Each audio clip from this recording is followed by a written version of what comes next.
ก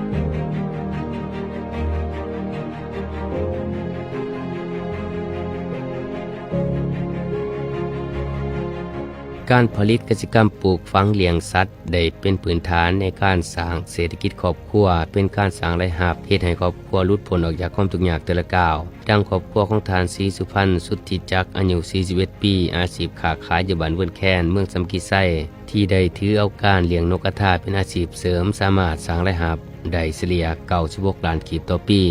ท่านศรีสุพรรณสุทธิจักรให้สัมภาษณ์ในวันที่3 มีนาคม 2016 นี้ว่าสวนเวิ้นแคนก่อตั้งขึ้นในปี 2020 หลังจากการระบาดของโควิด -19 ได้1 ปีซึ่งเกิดจากแนวความคิดเฮ็ดสวนเกษตรพอได้กลุ่มครอบครัวโดยเนื้อที่จำกัดกว้าง30 เมตรและยาว40 เมตรเริ่มต้นจากการปลูกพืชสวนครัวและไม้กินหมากเพื่อกินให้ครอบครัวในเบื้องต้นนำใส่ฝุ่นเคมีหลังจากศึกษาเห็นผลหายของปุ๋ยเคมีต่อสุขภาพของเฮาจึงหันมานำใส่ฝุ่นคอกเช่นขี้งัวและขี้ไก่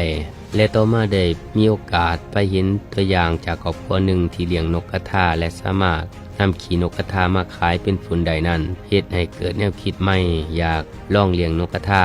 เพื่อนำเอาขี้นกมาใส่เองเพื่อลดต้นทุนในการซื้อปุ๋ยเคมีและเพิ่มความยืนยงจึงได้เริ่มทดลองโดยการสั่งลูกนกกระทามาเลี้ยงในเบื้องต้นจำนวน50 โตวโดยเป้าหมายหลักคืออยากได้ฝุ่นจากจำนวนลูกนก50 โตวในมือนั้นได้เริ่มทดลองเลี้ยงพร้อมกับเฮียนหูไปทุกมือและสิ่งที่ได้เห็นชัดเจนคือนกกระทาเป็นสัตว์ที่เติบไวและให้ผลผลิตไวเพียง40 วันก็เติบใหญ่สมบูรณ์และเพียง45 วันก็เริ่มให้ไข่นี่แม่นจุดแข็งที่เฮ็ดให้มั่นใจและกล้าที่จะขยายจาก50 โตค่อยๆขยายเป็น500 โตในระยะปี 2022แต่ในความเป็นจริงการเฮ็ดกสิกรรมบ่ได้มีแต่ความสำเร็จด้วยความบ่พร้อมหลายด้านทั้งแรงงานและเวลาถ่ายปี 2022 จึงจำเป็นต้องหยุดการเลี้ยงนกกระทาลงชั่วคราวจนมาฮอดปี 2024 ด้วยการเบิ่งเห็นโอกาสบวกกับเงินไขของเฮาที่เริ่มมีเวลาหลายขึ้นตนเองจึงกลับมาเลี้ยงนกกระทาต่ออีกแต่ครั้งนี้บ่คือเก่าได้ปรับเปลี่ยนวิธีการเลี้ยงด้วยหันใส่การจัดการเป็นระบบลดการใส่ให้งานคนและเน้นไปที่ปริมาณบวกกับคุณภาพสำหรับการให้อาหารนกกระทาไข่จะกินอาหารเฉลี่ย20 กรัมต่อวันต่อโตต้นทุน200 กีบต่อมื้อต่อโต 1,000 โตต้นทุน200,000 กีบคิดไล่โดยราคาหัวอาหารปัจจุบัน300,000 กีบต่อสอบต่อ30 กิโลสำหรับการนำใส่พื้นที่เลี้ยงจำกัดนกกระทา100 โตใส่ขอกความยาวเพียงแต่150 ซม กว้าง60 ซม สูง20 ซม สำหรับตลาดจำหน่ายตลาดภายในแขวงอัตตปือและแม่ค้าที่อยู่ต่างแขวงอีกจำนวนหนึ่งที่สั่งซื้อซึ่งกำไรจากการเลี้ยงนกกระทา40 วันสามารถขายเป็นนกเนื้อได้และถ้าเลี้ยงเก็บไข่45 วันสามารถเก็บไข่ได้โดยได้รับจากการเลี้ยงนกกระทาเฉลี่ย7-8 ล้านกีบต่อเดือนหรือได้96 ล้านกีบต่อปีคือว่าข้อดีของการเลี้ยงนกกระทาเนาะข้อดีอันที่1ก็คือว่านกกระทานี่ก็คือว่าเขาจะสามารถเลี้ยงแต่ภายในเวลา40 วันเนาะ40 วันมันจะสามารถขายเป็นนกเนื้อได้เนาะพี่น้องก็คือว่าเลี้ยงแต่น้อยๆเลยอายุ1 วันจนฮอด40 วันถือว่าเขาจะสามารถขายเป็นนกเนื้อเนาะนิยมไปเอาเป็นประเภทของแก้มเนาะหรือว่าอาหารต่างๆเนาะเป็นปิ้งเป็นลาบเนาะแล้วก็เลี้ยงเวลาอยู่45-50 วันละแม่นเพิ่นจะสามารถออกไข่เฮาได้เนาะซึ่งเขาจะสามารถนำเอาไข่ดังกล่าวออกไปฟักเนาะฟักแล้วก็จะออกมาเป็นตัวลูกให้เฮาได้เลี้ยงต่อได้เนาะซึ่งว่าอายุการไข่ของนกกระทามันจะอยู่ที่1 ปีเนาะ นกกระทาแม่หนึ่งจะสามารถออกไข่ให้เราได้เก็บทุกมือเป็นเวลา1 ปีเต็มแล้วเพิ่นจะเริ่มทยอยลดทอนการไข่ถ้าเพิ่นเป็นนกกระทาที่ว่าหยุดไข่แล้วเขาก็สามารถนำนกดังกล่าวออกไปเป็น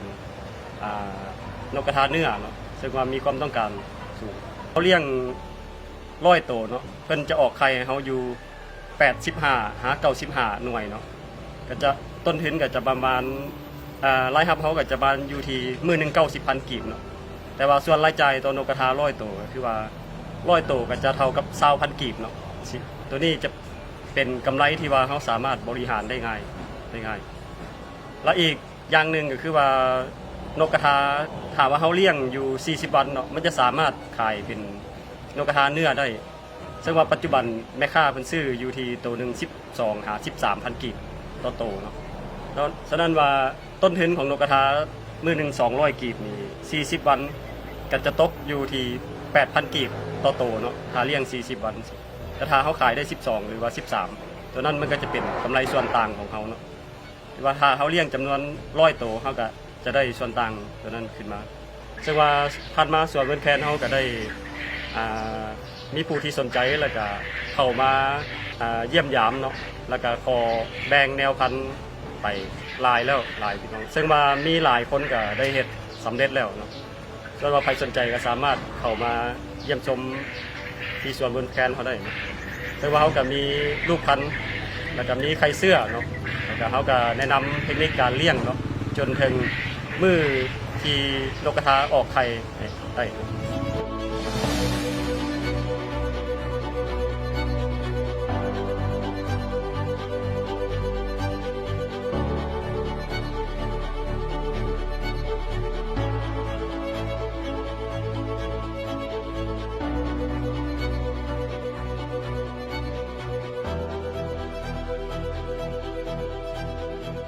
ทางชีสุพรรณสุทธิจักรกล่าวเติมอีกว่านอกจากการเลี้ยงนกกระทาแล้วทางสวนวนแคนยังได้เลี้ยงและขยายพันธุ์ไก่หวนช้าง ไก่สักเซ็ตไก่บาร์บี้มัสล็อกไก่ไทบาเติมอีกและจากประสบการณ์ผ่านมาจนมาถึงมื้อนี้ตนเองสามารถว่าได้ว่าสวนวนแคนบ่ได้เป็นแต่สวนทั่วไปแต่เป็นสถานที่ที่รวมประสบการณ์บทเรียนและทั้งเป็นความสำเร็จของตนเองพร้อมนี้ถ้าหากท่านได้มีความสนใจอยากเลี้ยงหรือเรียนรู้บทเรียนการเลี้ยงนกกระทาก็สามารถเข้ามาศึกษาบทเรียนได้ที่สวนเวิร์นแคนตั้งอยู่บ้านเวิร์นแคนเมืองสำกีไส้แขวงอัตตปือพร้อมยินดีต้อนรับทุกท่าน